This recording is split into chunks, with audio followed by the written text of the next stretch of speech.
বন্ধুগণ, আজ আমরা রওনা দিয়েছি আন্দামান ও নিকোবর দ্বীপপুঞ্জের স্বরাজ দ্বীপে অবস্থিত বিখ্যাত রাধানগর বিচের উদ্দেশ্যে।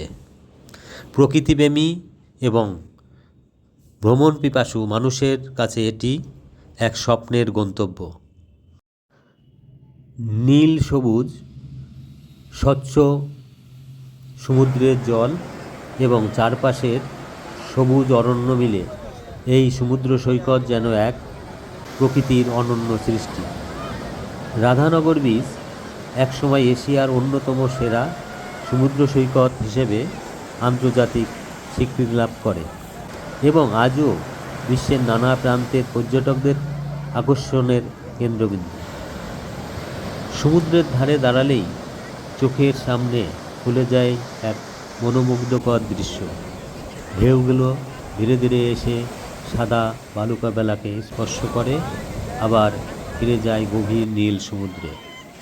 চারিপাশে নারকেলের গাছ আর ঘন সবুজ বনভূমি এই সৈকত সৌন্দর্যের আরও বাড়িয়ে দেয়।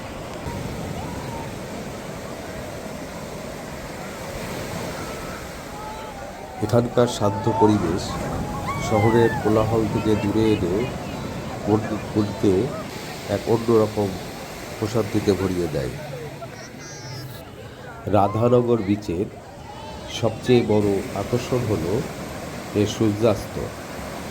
বিকেলের শেষ আলো যখন ধীরে ধীরে সমুদ্রের বুকে সোনালি রং ছড়িয়ে দেয়, তখন মনে হয় যেন প্রকৃতি নিজেই এক অসাধারণ ছবি এঁকে চলেছে। সেই দৃশ্য ক্যামেরায় ধারণ করা যায়, কিন্তু বাস্তবে তার সৌন্দর্য ভাষায় প্রকাশ করা সত্যিই কঠিন। এই সৈকতে নিরাপদ নির্দিষ্ট এলাকায় সমুদ্রে নামা যায় এবং অনেকেই এখানে সাঁতার, সমুদ্র তীরে হাঁটা কিংবা পরিবারের সঙ্গে সুন্দর সময় কাটাতে আসেন। রাধানগর বিচের মনোমুগ্ধকর সৌন্দর্য উপভোগ করার পর ফেরার পথে একটি জায়গা অবশ্যই দেখে যাবেন, রাধাকৃষ্ণ মন্দির।